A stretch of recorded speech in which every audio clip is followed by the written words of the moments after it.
situation. Let us resume the meeting. You can, guys, go ahead and be informal about this. Kumain lang kayo dyan, usap tayo.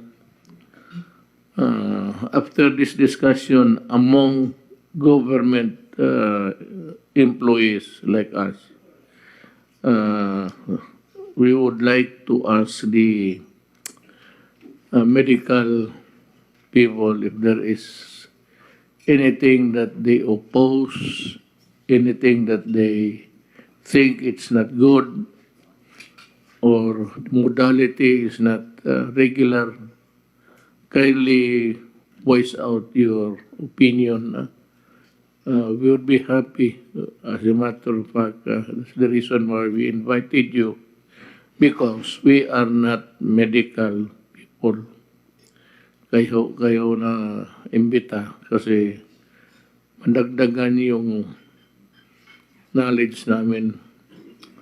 I'm reminded of my catechism noon sa Bible about pestilence. Peste itong. And this is actually pestilence. Yung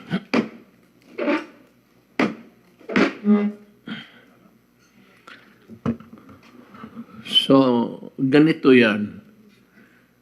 We treat the new strain just like how we treated the COVID-19. The only thing here is that we agreed that si Art naman, he knows his business. Fumigation ng cargo, ng luggage, kaya man siguro yan. It's just a matter, spray lang naman yan. Fumigate nga para to make sure that, because there are different theories. One is that it does not pose any danger about COVID sticking to inanimate things, to mga bagay. But there are some other scientists say that it's capable of transmission and it sticks in the mga inanimate things. So the best thing is just to address all problems at the same time. We will treat the new strain as if we are treating the COVID, the way we treated the COVID. And if it is toxic, virulent, as the doctora says, we will respond accordingly. And it might be something like a lockdown if things get worse. So it would depend on the severity of the contamination and the number of people that's being contaminated. Then we maybe meet again and talk about adding more in the protocol to safeguard the nation. Ang ano naman dito is really the people. Our job is to protect the people and the nation. And so we are here. Kung wala na kayong mga department secretaries, we would ask the medical experts whether what we are planning to do is sound and doable. If not, kindly tell us, educate us, so that we would know what to do, the proper thing to do. Kung may kulang man o may sumubra and it is not really needed, kindly tell us how we got it wrong so that we can be, I said, informed of the war on how to wage the war against the COVID-19 and the new strain. Ang takot ko lang baka mag-mutate na mutate every time that there's a vaccine, mag-mutate itong mga loko-loko na ito. Saan galing, I do not know. But as I said, katikism ko sa grade school, it's pestilence. Pinipiste talaga itong po. So, we are here to ask for your help. So, anybody from the who would like to express her, kindly.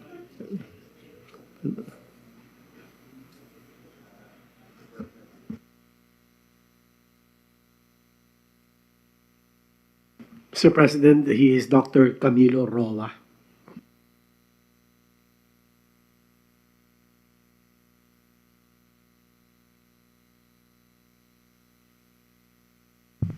Ayan na, ito. Okay. Yes, thank you, Mr. President.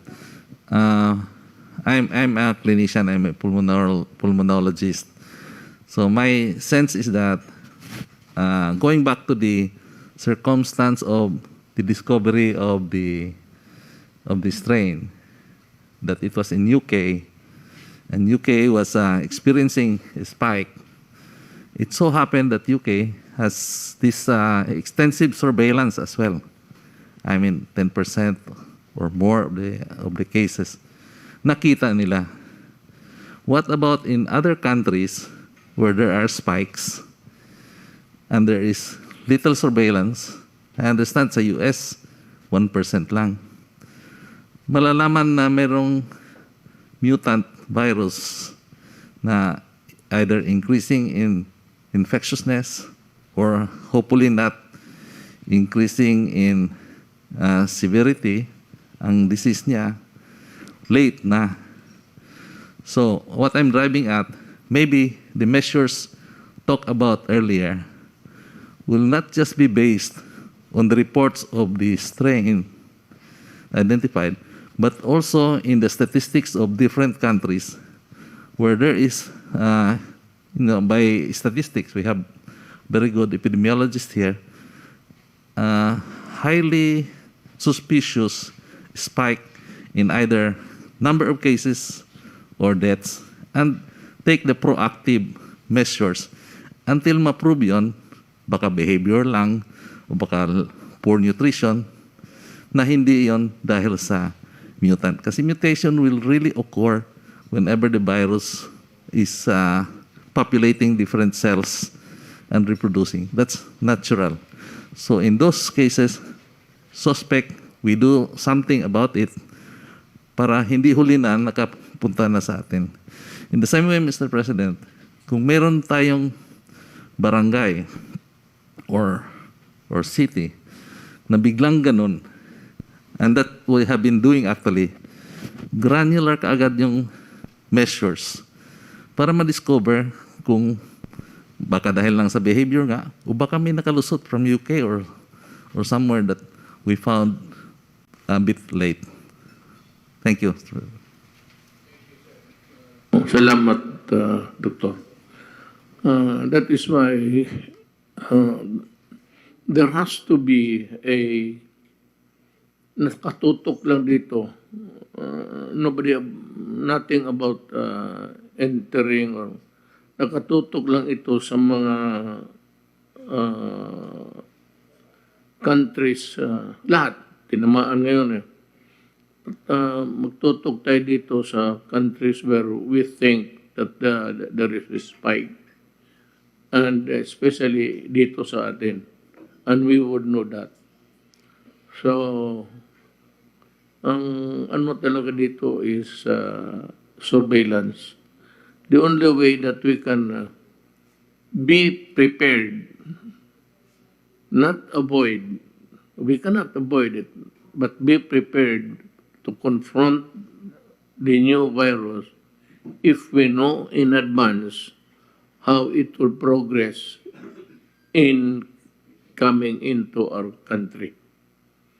So we have to, about the only thing really that's good about this contagion now is that every country is telling, it's transparent, telling the truth.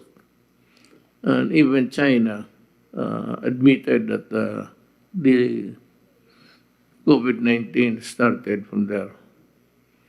And itong new strain, of course, it's the first country who reported it was